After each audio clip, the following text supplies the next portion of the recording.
The following content is provided under a Creative Commons license. Your support will help MIT OpenCourseware continue to offer high-quality educational resources for free. To make a donation or to view additional materials from hundreds of MIT courses, visit MIT OpenCourseware at ocw.mit.edu. Okay, let me get going. Last time we were talking about multiparticle states and tensor products, and for that we explained that if we had a system, a quantum mechanical system of one particle described by a vector space V, and the quantum mechanical system of another particle described with a vector space W, the quantum mechanics of the total system composed by the two particles is defined on a new vector space called the space V tensor W.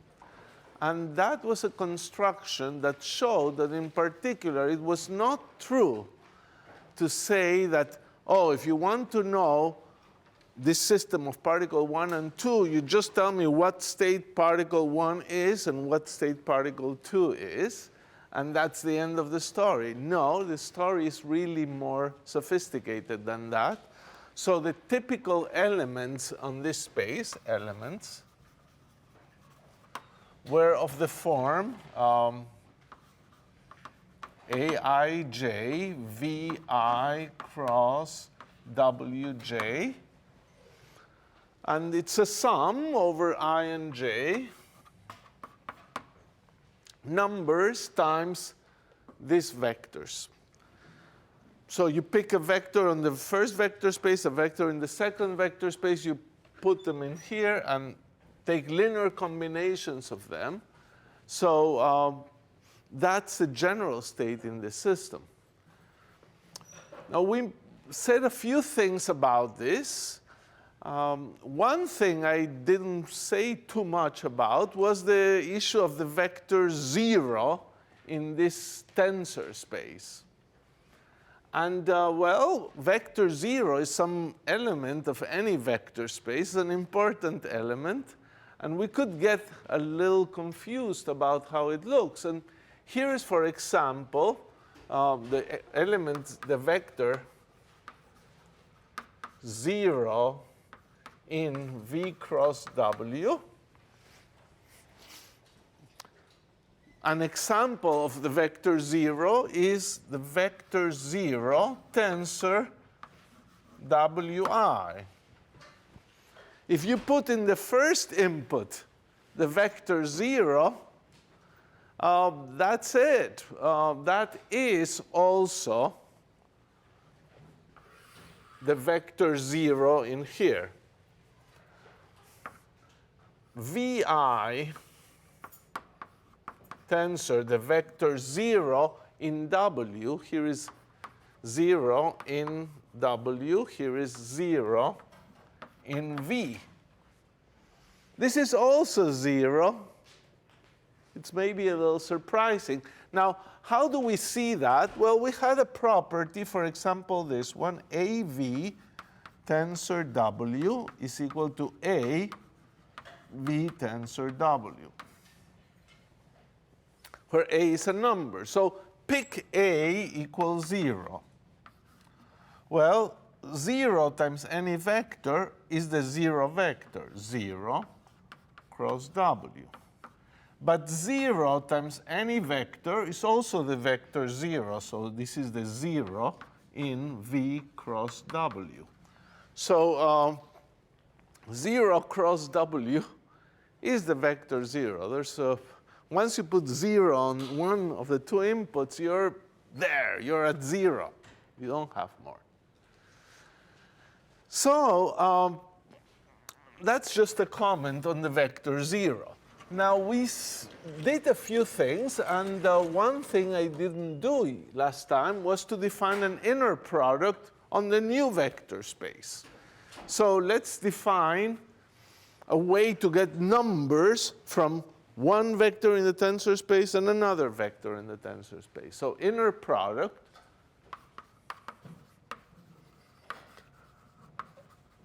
And again, here, you're supposed to define it to your best understanding and hope that once you make the right definitions, it has all the axiomatic properties it should have.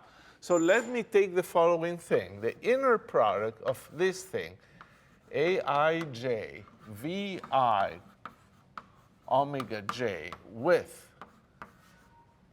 BPQ VP WQ. So I will define this by assuming the linearity in the inputs on the right inputs and the anti-linearity here on the left input. So this would be the sum over I and j here. So I'll put sum over I and j, Aij star, sum over PQ, BPQ, and then VI, WJ, comma, VP, WQ. So by declaring that this is the case, I'm saying that the inner product in the tensor space has the, I'm demanding it has the properties that we expect. If you have a vector plus another vector here, well, you get this times the first plus this times the second. So you can take the sums out and arrange it this way. But I still haven't got a number. And the inner product is supposed to be a number. So how do we get a number at this stage? I have this thing, and nobody has told me what this is supposed to be. At this stage, the only thing you can say is, well, you know, I suspect that if I had an inner product in V and I had an inner product in W, I must have an inner product here, and somehow I should use that. So this still defined to be Ij, PQ, Aij, BPQ. And then what you do is use the inner product in V to get a number from these two vectors. This is the V inner product. And use the inner product on W to get a number from the two W vectors.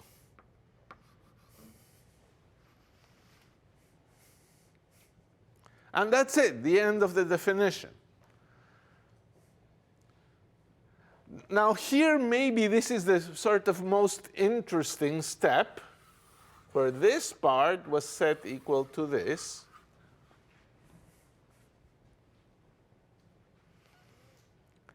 And consistent with what I was telling you about 0, suppose any of this VI was 0. If this VI was 0, you would have 0 with VP. That would be 0. So this whole number is 0. So the way this can happen is one of the vectors must be 0 here. And well, you have the 0 vector here. And the 0 vector inner product with anything is 0. So it's again consistent to think that once you put one of these entries to 0, you've got the 0 vector.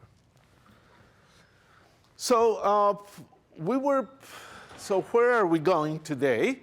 Well, we have now the inner product, and I want to go back to a state we had last time. What we're going to do today is define what we call an entangled state. Then we will consider basis of entangled states, and we will be able to discuss this sort of nice example of teleportation, quantum teleportation. So that's where we're going today. I wanted to remind you of a calculation we were doing last time. We had established that there was a state in the tensor product of two spin 1/2 particles. 1/2 particles. And the state was alpha plus tensor minus, minus, minus, tensor plus. Now, you can sometimes, this is an example of a superposition of vectors of the form, indeed, V cross W. So here is a vector of that form, there is a vector of this form. Sometimes we put here 1 and 2, sometimes it will be useful to put those labels. Because if you don't put the labels, you better make sure that you're always talking that the first ket is the one for the first vector space and the second ket is the one for the second vector space. There's nothing really non-commutative here. So if somebody would write for you 1 minus 2, or they would write minus 2, 1, both of you would be talking about the same state. But if you don't put the labels, you know you're not talking about the same state because you assume always the first one goes to the first Hilbert space, the second one goes with the second vector space. So we considered an entangled state of 2 spin 1/2 particles. I'm not using, it's not fair to use the word entangled yet, but we'll be able to say this very soon. So the one thing we can do now, given the inner product, is try to normalize this state. So how do we normalize this state? Well, we must take the inner product of this state with itself. So psi, psi. So then what do we do? Well, given these rules, we're supposed to take all this vector here, all that vector there, 1 alpha. The alpha that is on the left goes out as an alpha star. The alpha that is on the right goes out as an alpha. And we have plus, minus, minus, minus, plus, inner product with plus, minus, minus, minus, plus.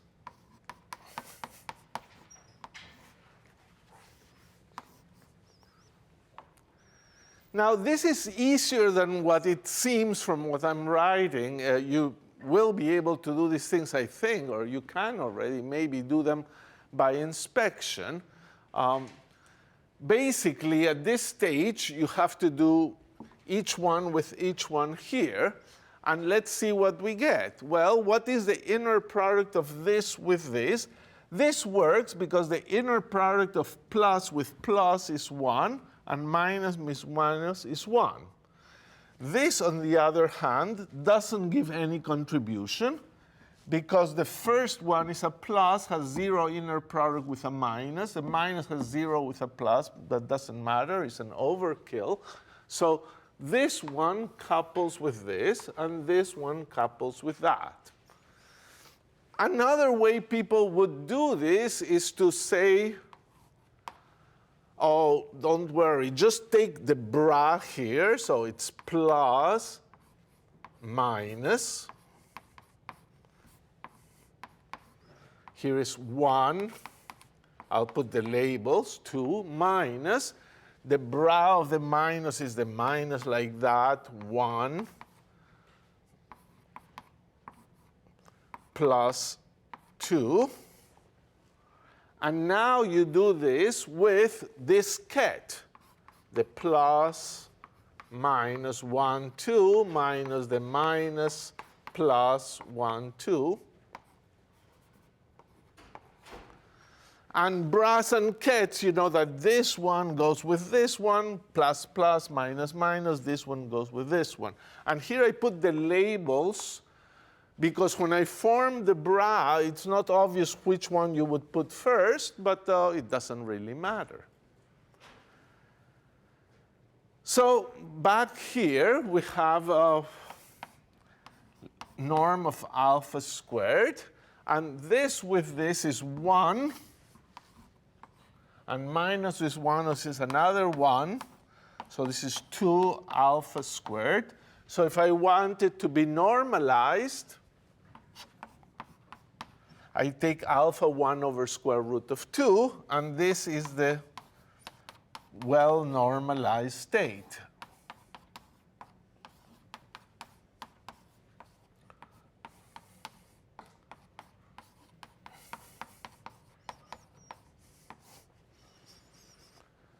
So this is the unit normalized state.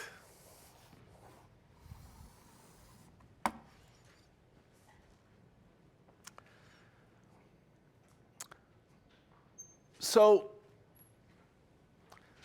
we have this state. This state is something you've played with over last week.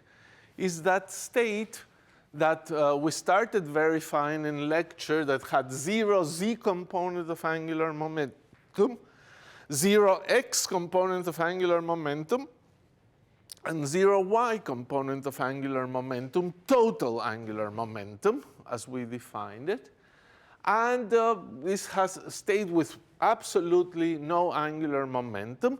And what you verified in the homework was that that state, in fact, is rotational invariant. You apply a rotation operator to that state by rotating in both spaces, and out comes the same state. The state is not changed. So it's a very interesting state that will be important for us later. All right, so having taken care of inner products and normalizations, let's talk a little about entangled states. So, entangled states.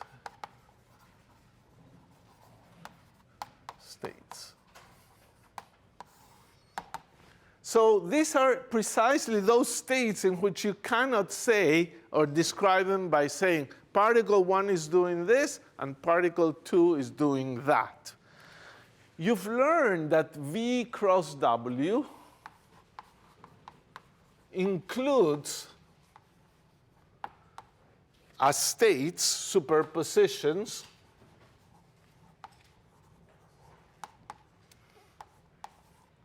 alpha ij Vi cross omega j. The question is, if somebody hands you a state like this, maybe you can do some algebra or some trickery, and is it equal, you ask, to some sort of vector U star tensor W V star from some vector W star? Is it equal?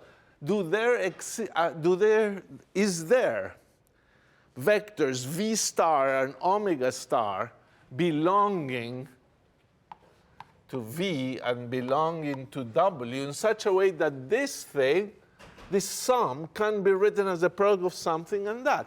If you would have that, then you would be able to say, look, yes, this is an interesting state, but actually it's all simple here. Particle 1 is in state V star. Particle 2 is in state W star. If this is happened, if so, this state of the two particles is not entangled. So if you can really factor it, it's not entangled. If there are no such vectors, V star and W star, then it is entangled. So you can say, well, this is a complicated factorization problem, and indeed, might take a little work to figure out if a state is entangled or not. It's not a basis-dependent problem. It's not like it's entangled in one basis or not. Here is the state. Can you find any two things that tensored this way give you the state? So the simplest example to illustrate this is two-dimensional vector spaces, V and W, two-dimensional complex So V will have a basis E1 and E2. W will have a basis F1 and F2. And the most general state you could write is a state, general state, is a number A11 E1 F1 plus A12 E1 F2 plus A21 E2 F1 plus A22 E2 F2. That's it. You know, there's two basis states in V, two basis states in W. V cross W is dimension 4, product of dimensions. 4 basis states, the products of the E's with the F's. So that's it. That's the general vector. The question is, if this, is it equal to something like A1 E1 plus A2 E2? Some general vector. You write the most general vector in V, and you write the most general vector B1 F1 plus B2 F2 in W, and you ask, is it equal to a product, tensor product of some vector in V with some vector in W? So the question is really, are there numbers A1, A2, B1, and B2 so that this whole thing gets factorized? So that's happily not a complicated problem. We could see if those numbers exist, if A1, A2, B1, B2 exist, then the state is not entangled. You've managed to factor it out. So let's see. Well, we know the distributive laws apply. So actually, E1, F1 can only arise from this product. So to have a solution,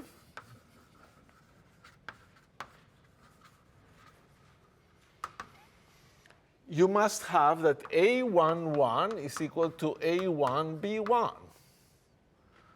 A12 can only appear from the product of E1 with F2. So A12 must be equal to A1B2. A21 must be equal to A2B1. And A22 must be equal to A2B2. And we must try to solve for these quantities. Actually, there's a consistency condition. You see, these quantities repeat here in a funny way. If you try, if this holds from this, A11, A22, minus A12, A21 is equal to what? A11, A22 would be A1, B1, A2, B2. And A12, A21 also have the same things, A1, B2, A2, B1. Well, both terms have both A's and both B's. So this system only has a solution if this product is 0. So if you give me 4 numbers, if you hope to factorize it, you must have that determinant of this matrix. If you collapse it into a matrix, A11, A12, A21, A22, if you encode the information about this state in a matrix, it's necessary that the determinant of the matrix A be equal 0. So that the determinant of A is equal to 0 is certainly necessary for the factorization to take place. But a very small argument that will be in the notes, or you can try to complete it, shows that the determinant equal to 0, in fact, guarantees that then you can solve this system. There's a solution. And it's not complicated. So determinant equals 0 is actually the same as not entangled.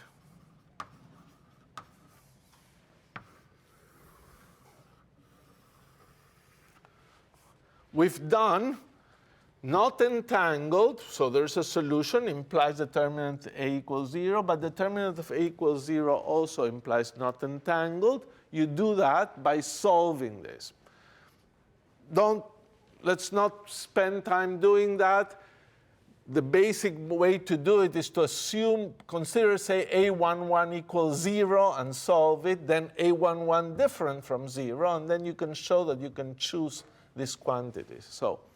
So it can be factored, and you have that if these numbers are such that the determinant is 0, then the state is entangled. And it's very easy to have a determinant that is non-zero. For example, you could have this 2, 0 and this 2 non-zero. That will be entangled because the determinant is not 0. You can have this 2 that will be entangled. There are many ways of getting entangled states. So in fact, there's enough ways to get entangled states that we can construct a basis. We had a basis here of E1, F1, E2, F2, this thing, this 4 vector basis. We can construct a basis that is all the states, all the basis vectors are entangled states. That's what we're going to do next. But maybe it's about time for questions, things that have become a little unclear as I went along. Yes? So what exactly does an entangled state mean? What are the repercussions of it being an entangled state? Well, the main thing that it happens is that there will be interesting correlations when you have an entangled state. You know, if you have an entangled state and you find a state that is not entangled, you can say particle 1 is doing this and particle 2 is doing that. And particle 2 is doing this independent of what particle 1 is doing. But when a state is entangled, whatever is happening with particle 1 is correlated with what is happening in particle 2 in a strange way. So if particle 1 is doing something, then particle 2 is doing another thing. But if particle 1 is doing another thing, then particle 2 is doing something. And these particles can be very far apart, and that's when it gets really interesting. So we're going to do a lot of things with entangled states. Today, we're doing this teleportation using an entangled state, and you will see how subtle it is. Next time, we do EPR, this Einstein-Podolsky-Rosen arguments, and the Bell inequalities that answered that with entangled states. There's a couple of problems in the homework set also developing entangled states in different directions, and I think by the time we're done, you'll feel very comfortable with this. So a basis of entangled states, here it goes. We're going to use spins. So we're going to use V is the state space of spin 1/2. And we're going to consider a V tensor V, where this refers to the first particle and this to the second particle. So let's take one state, phi 0, defined to be 1 over square root of 2. And I don't put indices. And probably at some stage, you also tend to drop the tensor product. I don't know if it's early enough to drop it. Probably we could drop it. So we'll put plus, plus, minus, minus. Of course, people eventually drop even the other ket and put it plus, plus. So those are the evolutions of notation as you get to the more and more calculations. You write less, but hopefully it's still clear. But I will not do this one. I will still keep that because many times I will want to keep labels. Otherwise, it's a little more cumbersome. So this state is normalized, phi 0, phi 0 is equal to 1. It's the state we built. Oh, in fact, I want it with a plus. Sorry. It's similar to the state we had there. And by now, you say, look, yes, it's normalized. Let's take the dual. Plus plus with plus plus will give me 1. The minus minus with minus minus will give me 1. This is 2. 1 over square root of 2 squared, 1. It should become sort of easy by inspection that this is normalized. Now we want to, and this is entangled state because in the matrix representation, it's a 1 here and a 1 there. You have the 1, 1 product and the 2, 2 product. So 1, 1, the determinant is non-zero. There's no way, we've proven, you can find how to factor this. There's no alpha, there's no way to write this as an alpha plus plus beta minus times a gamma plus plus delta minus. Just impossible. We've proven it. It's entangled. So this is an entangled state. But the state space is 4-dimensional. So if it's 4-dimensional, we need 3 more basis states. So here they are. I'm going to write a formula for them. Phi I, for I equal 1, 2, and 3, will be defined to be the following thing. You will act with the operator 1 tensor sigma I on phi 0.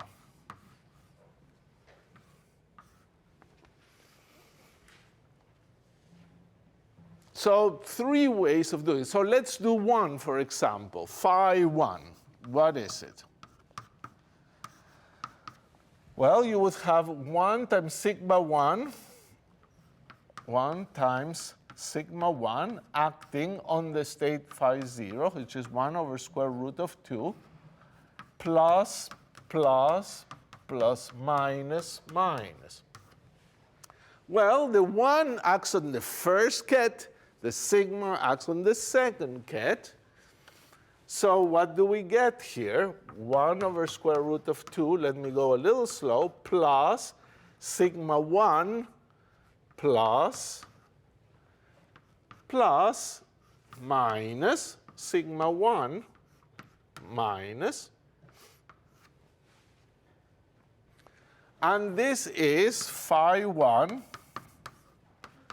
equals sigma 1 plus is the minus state, and sigma 1 minus is the plus state. 1 over square root of 2, those are things that you may just remember. Sigma 1 is this matrix. So you get 1 over square root of 2 plus minus plus minus plus. So that's phi 1.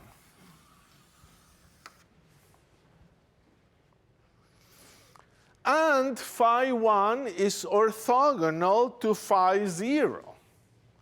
You can see that because plus minus cannot have an overlap with plus plus, nor with minus minus. Here minus plus, no. In order to get something, you would have to have the same label here and the same label here, so that something matches. Well, we can do the other ones as well. I will not bother you too much writing them out. So So what do they look like? Well, you have phi 2 would be 1 tensor sigma 2 on phi 0. And that would give you, I will just copy it, an I, because sigma 2 has i's there, so I over square root of 2 plus minus minus minus plus. Finally, phi 3 is 1 tensor sigma 3 phi 0. And it's 1 over square root of 2 plus plus minus minus minus.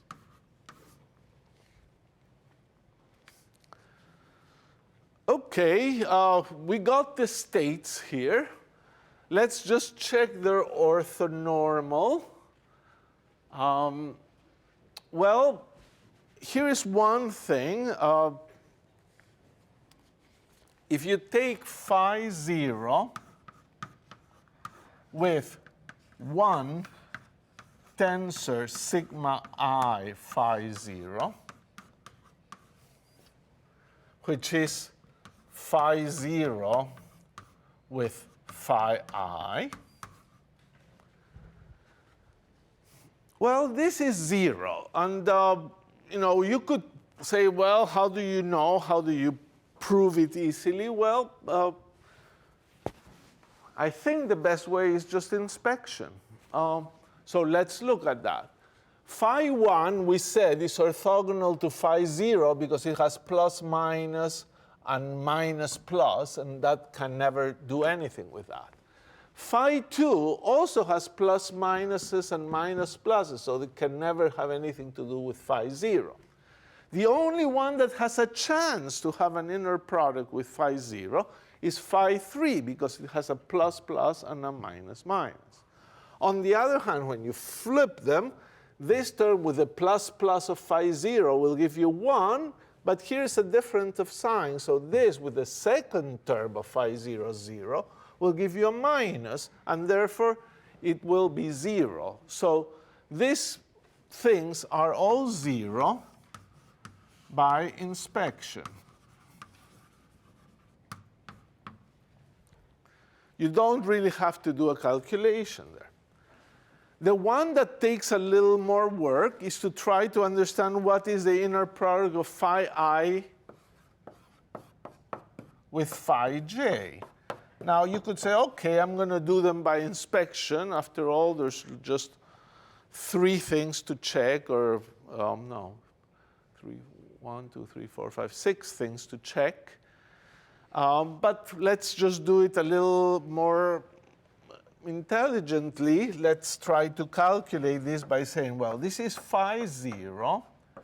Since the Pauli matrices are Hermitian, this phi I is also 1 tensor sigma I. They are Hermitian. So acting on the left, they're doing the right thing. Given our definition, here is a definition as well. So you take the bra, and that's what it is. It would have been dagger here, but it's not necessary. And then you have the phi j, which is 1 tensor sigma j. And that's phi 0 here. OK, that sounds like the kind of thing that we can make progress using our Pauli identities. Indeed, first thing is that the product of operators, they multiply just in that order in the tensor product. So phi 0, you have 1 times 1, which is 1, tensor sigma I sigma j phi 0. And this is equal to phi 0, 1, tensor. Now, the product of 2 Pauli matrices gives an identity plus a Pauli matrix. You may or may not remember this formula, but it's 1 times delta ij plus I epsilon I j k sigma k phi 0.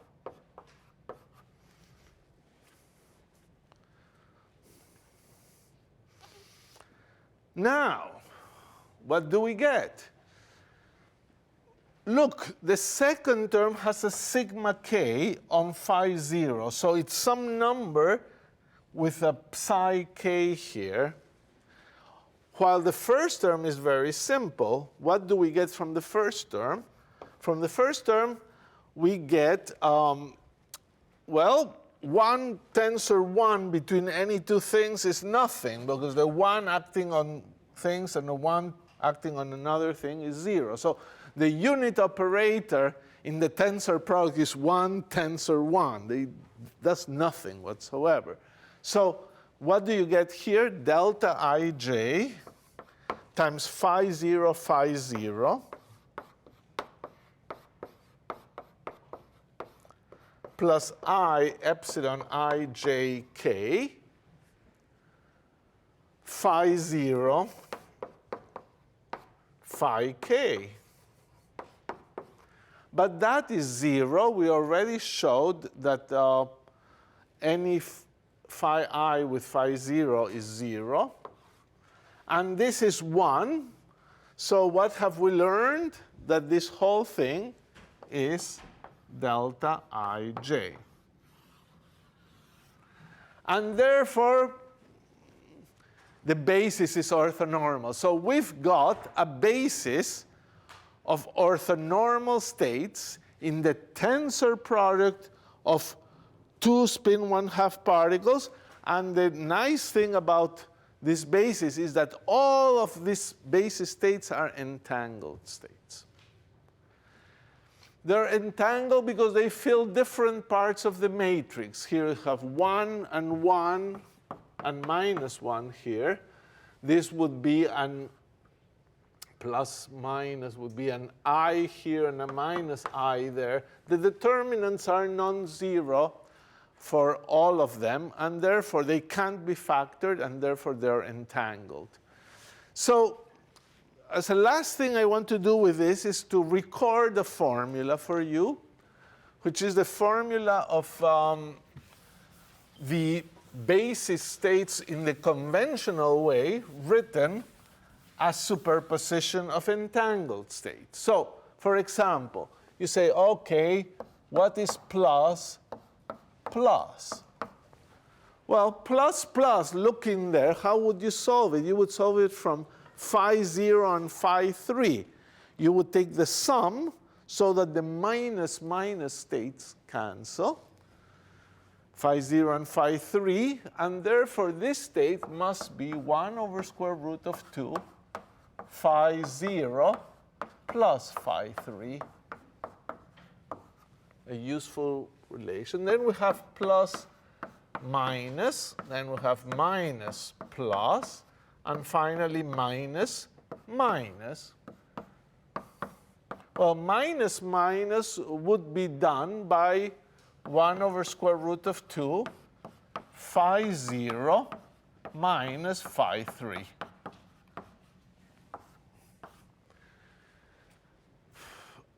The other ones, well, they just need complex numbers. Phi 1 has this plus minus, and this has a plus minus in phi 2. The only problem is it has an I. So you must take this state minus I times this state will produce this thing twice and will cancel this term. So that's what you want. So phi 1, this should be 1 over square root of 2 phi 1 minus I phi 2. And this one should be phi 1 plus I phi 2. And if this was a little quick, it's just algebra. One more line, you do it with patience in private. So here it is. It's the normal product, simple product basis expressed as a superposition of entangled states. This is called the Bell basis, this phi 1 up to phi 4, the Bell basis for Bell basis.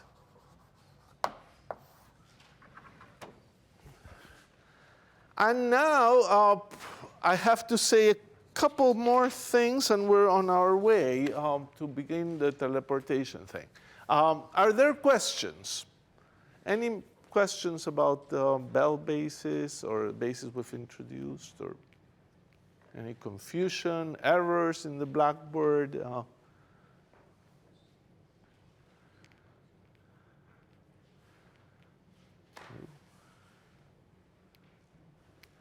Okay, so we have a basis, and I want to make two remarks before we get started with the teleportation. Is one remark about measurement and one remark about evolution of states, two facts.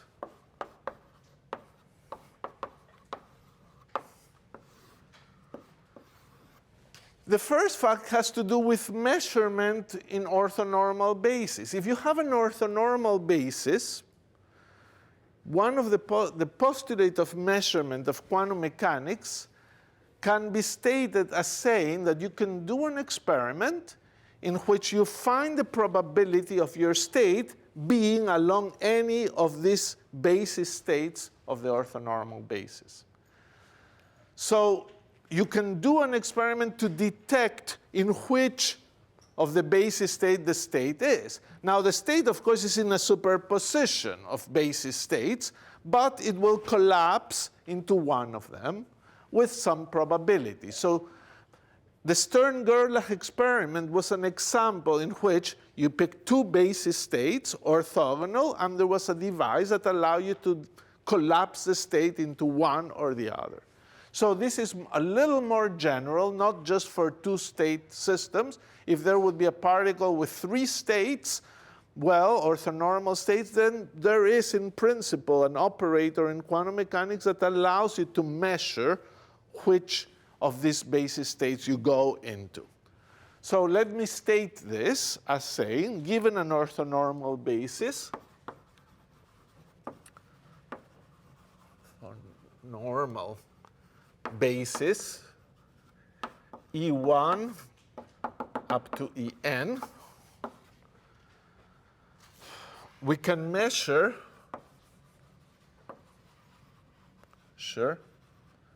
a state psi, and we getting that the probability to be in EI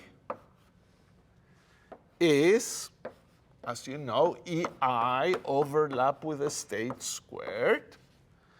And if you measure that, that this probability, the state will collapse into one of these states. So after the measurement,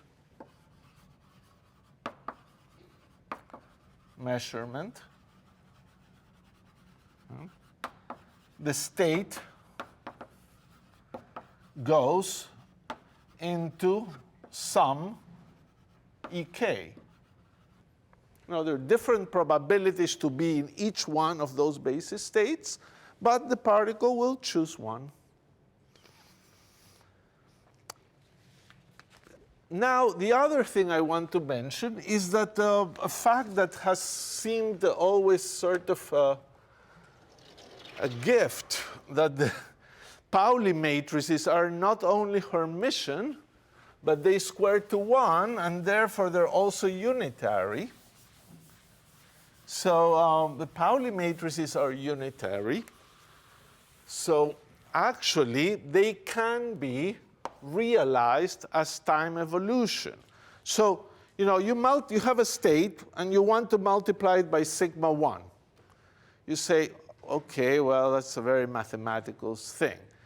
not so mathematical because it's a unitary operator, so it corresponds to some time evolution. So we claim there's a Hamiltonian that you can construct that will evolve the state and multiply it by sigma 1. So all these Pauli matrices, the Pauli matrices, sigma 1, sigma 2, and sigma 3 are unitary. As operators, they can be realized by time evolution.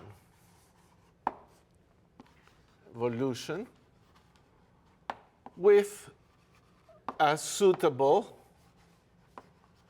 Hamiltonian. So if you're talking spin states, some magnetic field that lives for some few picoseconds according to the dipole, and that's it. It will implement sigma 1. Just in fact, you can check, for example, that e to the I pi over 2 minus 1 plus sigma I. This is I, this, and this is Hermitian. Well, this is 1 and sigma I commute, so this is equal to e to the minus I pi over 2 times e to the I pi sigma 1 over 2. The first factor is a minus I, and the second factor is 1 times cosine of pi over 2 plus I sigma 1 sine of pi over 2. So this is minus I times, this is 0, times I sigma 1. So this is sigma 1. So we've written sigma 1 as the exponential of I times a Hermitian operator. And therefore, you could say that this must be equal to some time times some Hamiltonian over h bar. And you decide, you put the magnetic field in the x, y, z direction, and you realize it. So sigmas can be realized by a machine. OK, we're all done with our preliminary remarks. And it's now time to do the teleportation stuff. Let's see. So quantum teleportation.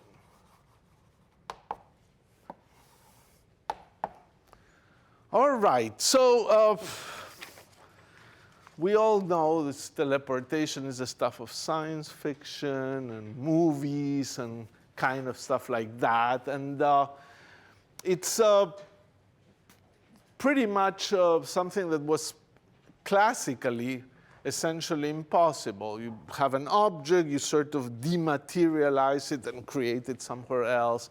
No basis for doing that. The interesting thing is that quantum mechanically, you seem to be able to do much better. And that's the idea that we want to explain now. So this is also not something that has been known for a long time. The big discovery that this could be done is from 1993, so it's just 20 years ago that people realized finally that you could do something like that. In that way, quantum mechanics is, in a sense, having a renaissance because there's all kinds of marvelous experiments, teleportation, entanglement, the ideas that you could build one day a quantum computer. It's all stimulating thinking better about quantum mechanics more precisely, and the experiments are just amazing. So here is, this thing was done by the following people. We should mention them. Bennett at IBM. Brassard. Crepil. can't pronounce that. Jossa. All these people in Montreal.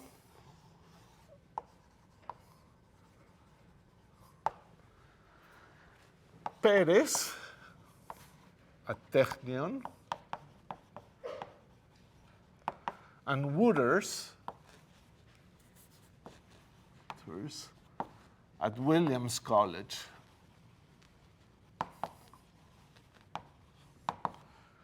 (1993). So big collaboration all over the world. So what is the question that we want to discuss? In this game, always there's two people involved, and the canonical names are Alice and Bob. Everybody calls Alice and Bob. So it's been lots of years that people talk about Alice and Bob. They use it also for black hole experiments. Depending on your taste, Alice stays out and Bob is shot into the black hole, or Bob stays out and Alice goes down. But it's Alice and Bob all the time. So this time, the way we're going to do it, Alice has a quantum state. Has a quantum state. It has been handed to her, and it's a state of a spin 1/2 particle. It's, spin 1/2 is nice because you have discrete labels. So she has this state. It's alpha plus beta minus. And she has it carefully there in a box, just hoping that this state doesn't get entangled with anything and disappears or doesn't get measured. And her goal is to send this state to Bob, who's far away. So Alice is sitting here and has the state.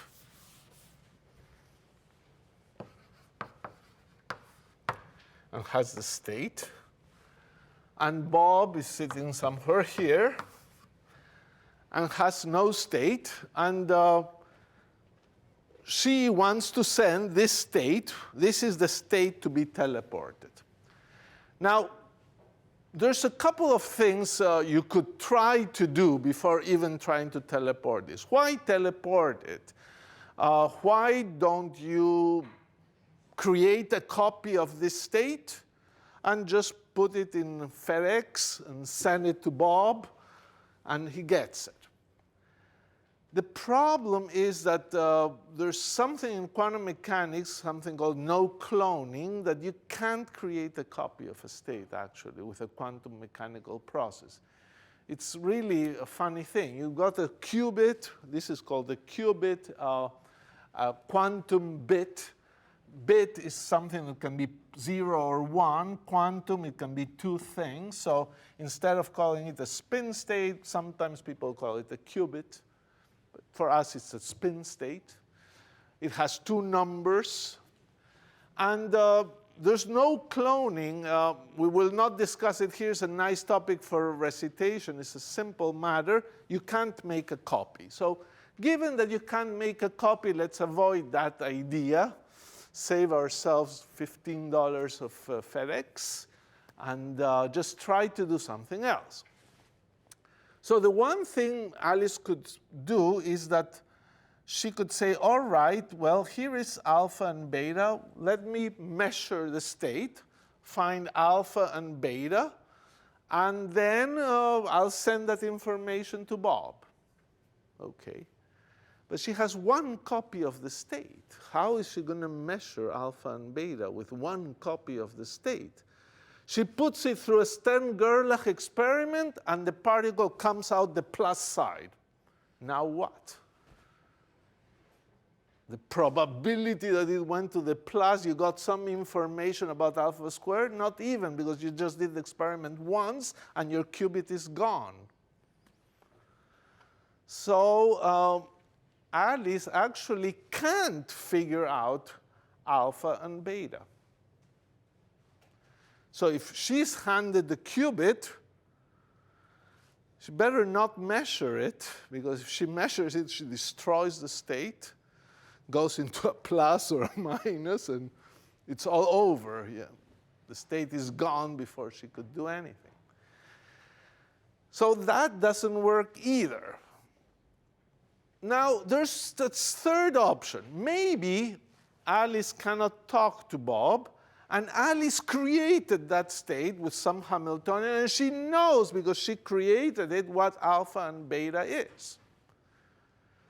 So she could, in principle, tell Bob, OK, here is alpha, here is beta, create it again.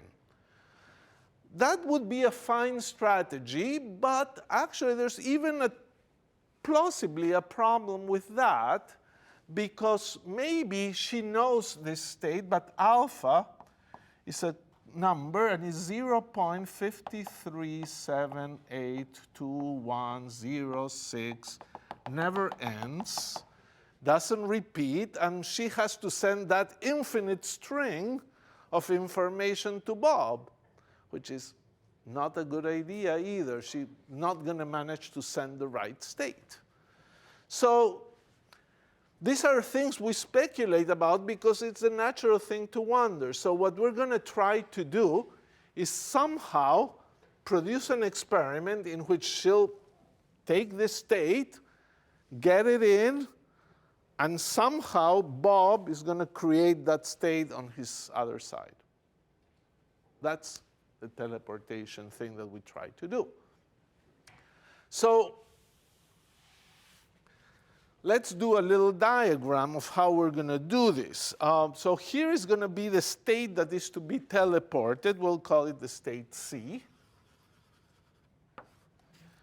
So I'll write it as psi alpha plus in the state space C, so particle, plus beta minus in the state space C. And C is the state she is going to try to teleport. But now, they're not going to be able to do it unless they use something different. They try something different. And the whole idea is going to be to use an entangled state. So basically, what we're going to do is that we're going to put a source here,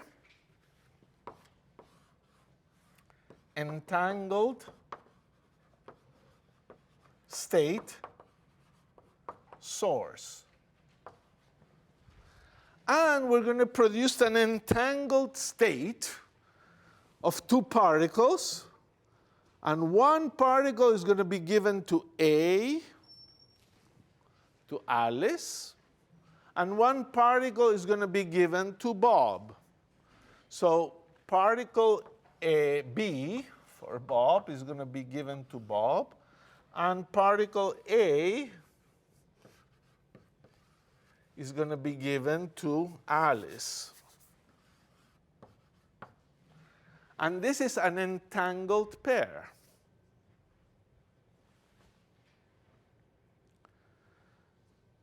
So there it is.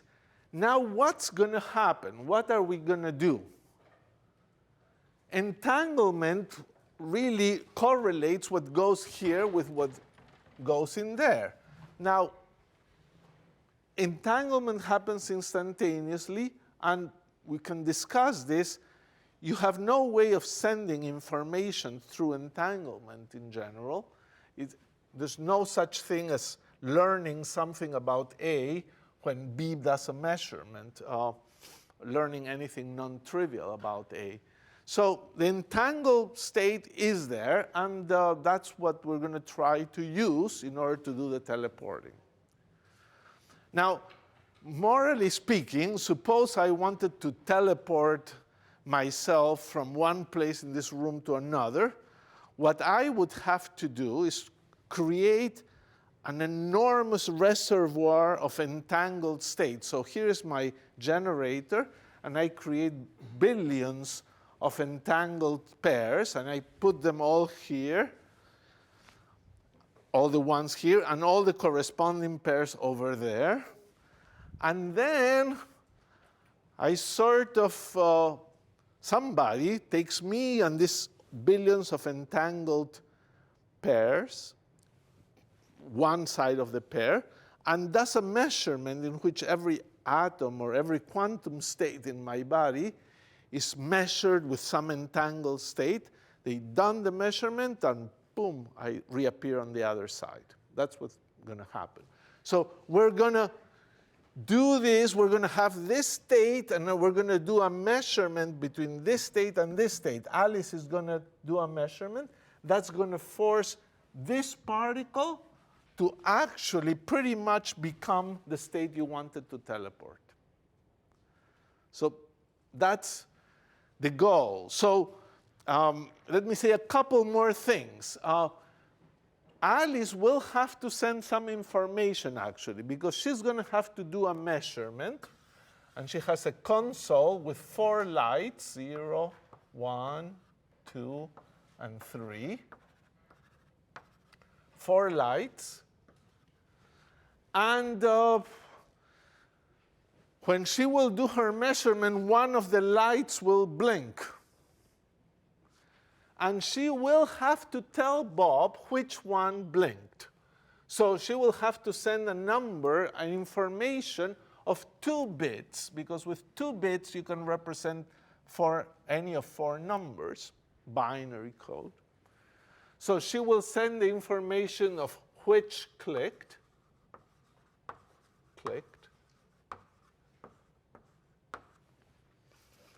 And then Bob will have a machine with 4 entries here.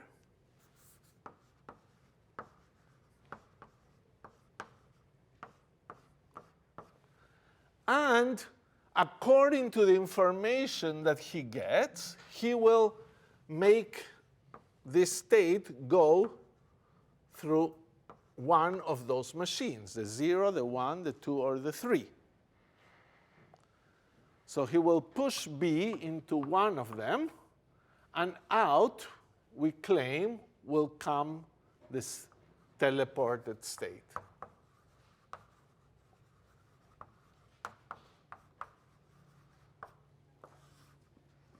Okay.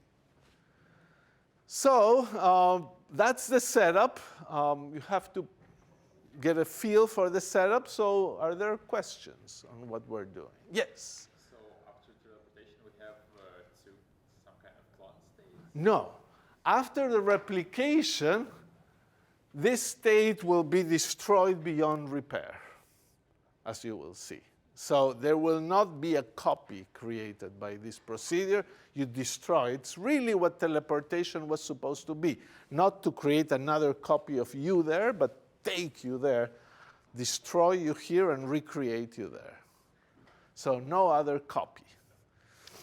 Other questions? Yes? Does this also work if C is an entangled state? If what? If C is, say, itself contains different parts which are entangled with each other. Well, it's a more complicated thing. I'm pretty sure it would work. Maybe you would need more than one entangled pair here. You would need a source that is more complicated. More questions? What do you mean Bob pushes the state into one of the 0, 1, 2? What do I mean by pushes it through one of them? Well, you know, Hamiltonians, you get your state, you can put them in a magnetic field, let them evolve a little bit. Those are machines. So any of these machines is some unitary time evolution. It does something to the state. But 1, 2, 3, Sorry? are there Hamiltonians that are based on what Alice measures? Yes. So there will be correlated, as you will see. So if Alice measures that the light 0 beeps, the instruction for Bob is to send the state through the 0 Hamiltonian, and 1, 2, and 3 Hamiltonian. More questions? It's good to really have a good feeling of this, or what we're trying to do, and why it is non-trivial. Yes? This might be getting a little too into it, but in the state which, in the Hamiltonian which Bob needs to send B through in order to yield the same state that Alice had, can that also be transmitted quantumly to qubits, or would you just get like an infinite line of qubits needing to? No, this is a device they can build by themselves. As you will see once we do the calculation, Alice will construct a device that has these 4 lights, and she knows what they mean. And Bob will construct a device that has these things, and they can use it to transport any state. So these machines are independent of the state you want to teleport. You teleported this, you want to teleport another state with alpha prime and beta prime? Sure, use exactly the same machines, give me another entangled pair, and do it. Well, I think what I meant is that the information between the 2 machines, does that have to be transmitted classically, or is there some way to transmit? There's no real information. The machines were built, say, in the same laboratory at IBM. And then they're built, and we will tell you how to build each of these machines, and then just put aside, taken away by these 2 people, and then we'll do it. There's no mystery of sending information about it. That probably will become clear with the computation, which I better start doing soon. Yes? Louder? I just question about the first fact on the left side of it. So when we refer to a measurement, does that mean like this is something that's like a microscopic quantity, like energy or something, or does it just refer to any? Well, when we refer to measurements in quantum mechanics, we talk, let me give you just a little bit of intuition here. We typically talk about measuring Hermitian operators because they have eigenvalues. So we don't have to say what they are. Energy, momentum, it's a Hermitian operator that you measure. And projector operators into basis states are Hermitian operators. So you could imagine that that's one way of thinking about these measurements. Okay, so let's do this. All right, the state to be teleported is this one. And the AB pair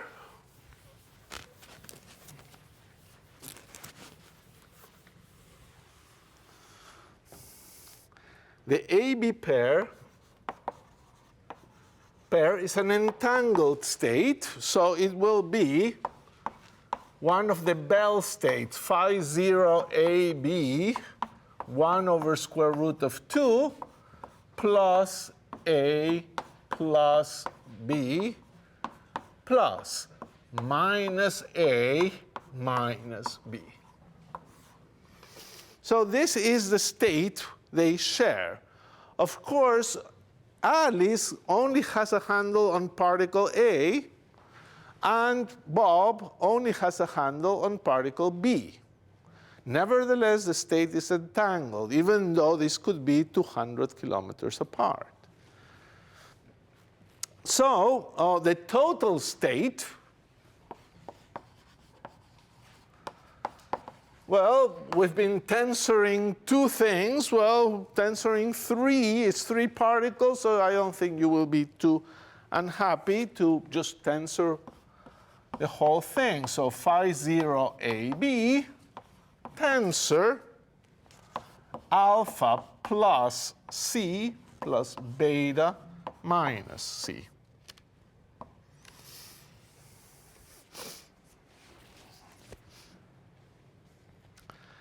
Okay, so here comes the interesting point. Alice has available the state A,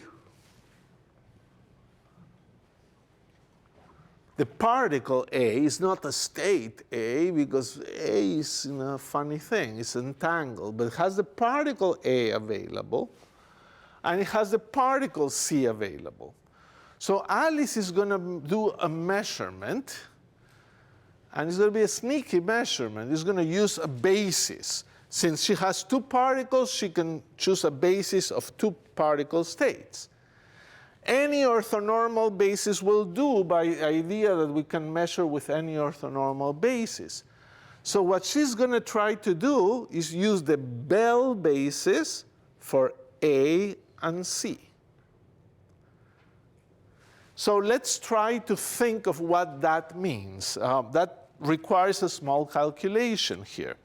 So this is equal to 1 over square root of 2 plus,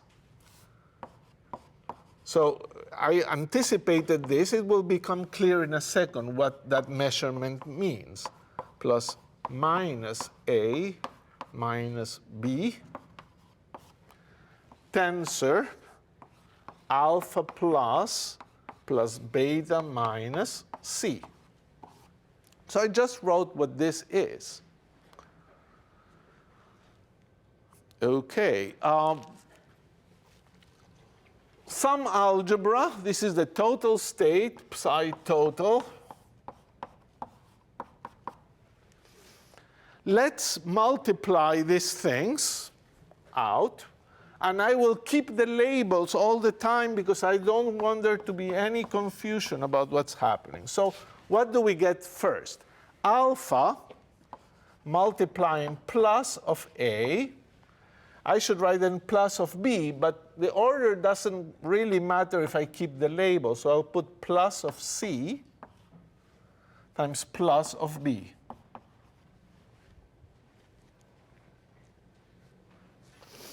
Then keep multiplying. So we have plus beta from this with that. So I'll have plus of A minus of C and plus of B. Maybe it's easier to read if I use another line. So I now must multiply the second state times this. So I get plus alpha minus of A with plus of C and minus of B. So this is this times that, minus of A plus of C minus of B, plus beta minus of A minus of C minus of B. Okay, so here is my state. But now I wrote it in a way that I have here A and C, A and C, A and C, and A and C.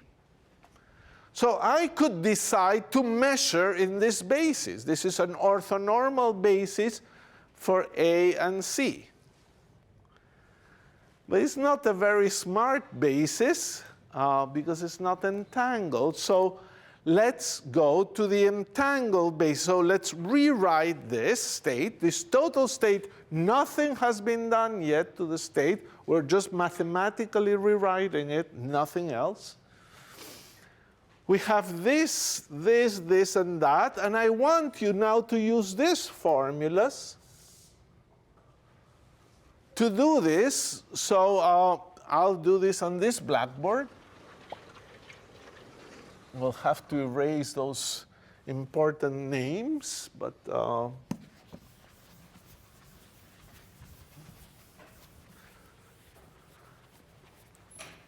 so what do we get? Well, a little of algebra. Let's do it. A with C plus plus would be that. So I'll write it with 1 over square root of 2 becomes 1/2. A with C would be phi 0 AC plus phi 3 AC multiplying alpha plus on B. So I took care of the first term. The alpha is there. The B is there, and AC is there, in which, you can put any labels you want here. A, B, this is the A, B state, the entangled A, B state. We used AC. Second term, plus 1/2. Now we have plus A minus C. So it's the second line in there. So it would be phi 1 AC minus I phi 2 AC beta plus B. Next line, I'll just copy it. 1/2. Well, not. Alpha minus B. And here you'll have the minus plus, which is the same thing, phi 1 AC plus I phi 2 AC. And the last term is plus 1/2 phi 0 AC minus phi 3 AC. And we get beta minus B. Okay, almost there. Let's rewrite this as, let's collect the phi zeros, phi 0 and phi 0. You see, we're doing nothing yet. We're just mathematically rewriting the state in a different basis, the total state. So it is equal to 1/2 phi 0 AC. And look what you get here, very curiously. You get alpha plus B plus beta minus B. Very curious. That was precisely the state we wanted to teleport. Alpha plus beta minus. All right, let's see what else happens. Here we get plus 1/2 phi, which other one do I want to copy? Phi 1 AC.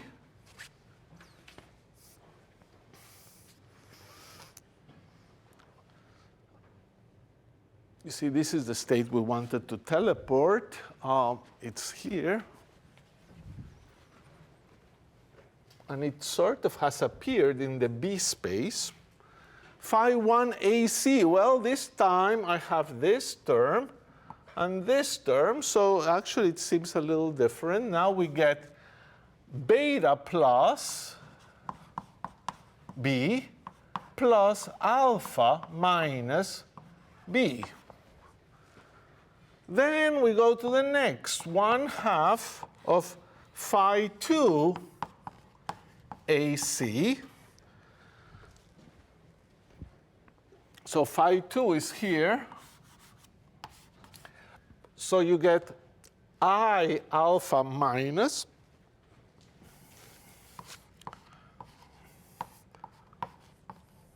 B minus I beta plus B. Okay, funny linear combinations. And finally, phi 3. What is phi 3? Well, two terms also for phi 3, this one and this one. So you get alpha plus B minus beta minus B. Kind of end of the math by now. You've proven a funny identity, actually, in doing this. Maybe this blackboard should make sure you understand. This is the calculation of total state.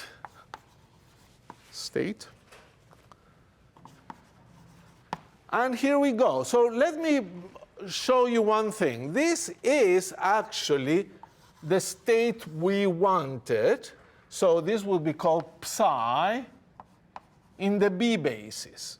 in the B space. The state that you wanted to teleport, that was psi in the C basis, now it's psi in the B basis. Well, those ones look a little funny, but this one actually looks like this thing, looks like sigma 3 times psi, because if you have sigma 3 on this state, it gives you a +1 here and a minus eigenvalue. So that's sigma 3 psi. This actually has flipped the plus and a minus, so that actually is sigma 1 psi. And this state is actually sigma 2 psi. Okay, everything is in place now. We've just done math, but now comes the physics. Alice is going to measure in the Bell space of A and C.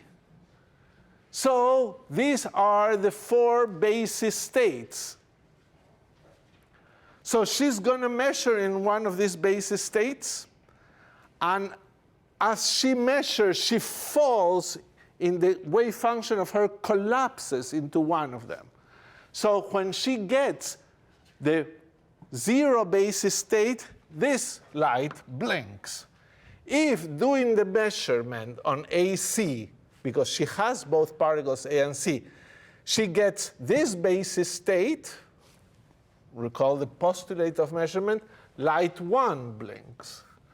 If she gets the third, light 2, and the fourth here. Suppose the state light 0 shines. Well, the state collapsed into this. She's now sitting with this psi 0 AC that has no memory whatsoever of the original state C. But B is sitting with this state, the state you wanted to teleport. So if light 0 shines, she tells Bob, let it go to machine 0 where there's no magnetic field, nothing. So actually the same state goes out. If she gets psi 1, phi 1 as the measured state, again, no memory in this state about alpha and beta, but Bob gets sigma 1 phi 1, so he puts it into the first Hamiltonian for a picosecond, produces a sigma 1. This Hamiltonian, this box I, takes a state into sigma I state. It's a unitary operation, so puts a sigma 1 and gets psi. If light 2 shines, goes through the machine 2, produces a sigma 2, and he gets the state. Light 4 shines, the third Hamiltonian, he gets the state. Any of the 4 options, he gets the precise state. State has been teleported. You needed to send only the information of which light shined, and the state is on the other side of the ocean. All right, that's it for today.